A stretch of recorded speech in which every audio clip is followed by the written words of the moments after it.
ઠંડીનો પ્રારંભ થઈ ગયો છે.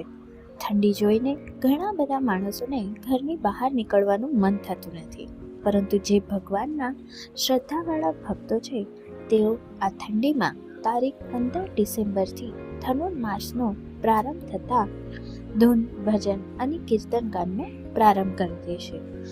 જી હા દર્શક મિત્રો, 15 ડિસેમ્બરથી ધનુર્માસનો પ્રારંભ થઈ રહ્યો છે અને તેની પૂર્ણાહુતિ છે 14 જાન્યુઆરી. એક મહિનો હોય છે આપણે ભગવાનની ભક્તિ અને સત્સંગ કરીને તેમને પ્રસન્ન કરી શકીએ છીએ. ધનુર્માસમાં શુભ કાર્ય કરવામાં નથી આવતા. મંદિરોમાં અને પોતાના ઘરે ભક્તો દ્વારા આ ધનુર્માસમાં ધર્મ ગ્રંથોનું પઠન કરવામાં આવે છે. આ ધનુર્માસમાં ભક્તિ કરવાથી અનેક ઘણું ફળ પ્રાપ્ત થાય છે. ધનુર્માસમાં સર્વત્ર ભક્તિ વૃદ્ધિ પામે છે, પરંતુ આ ધનુર્માસમાં સગાઈ, ઘર, ઓફિસનો પ્રારંભ આદિની વિધિ માટેની સારી કાર્ય કોઈ કરતું નથી, કારણ કે પૂર્વ દિશા સૂર્યની છે, પશ્ચિમ દિશા વિરોધી એવા શનિની છે.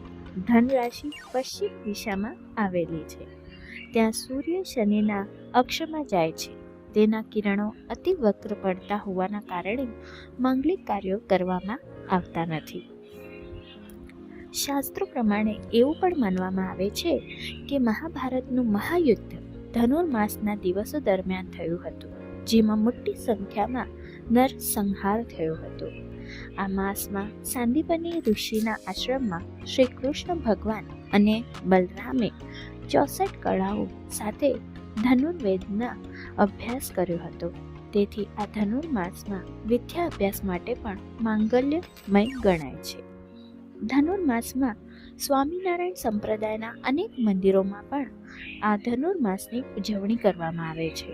સૌ સંતો ભક્તો મંગળા આરતીના દર્શન કરીને સ્વામિનારાયણ મહામંત્રની ધૂન પોકારે છે.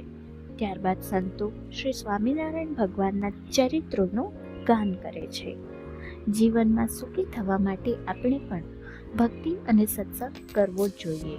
તો આપણે પણ ધનુર્માસમાં ધૂન, ભજન, કીર્તન અને ધર્મ ગ્રંથોનું પઠન કરીએ અને આધ્યાત્મિક દિવ્ય સુખને પામવા પ્રયત્નશીલ બનીએ.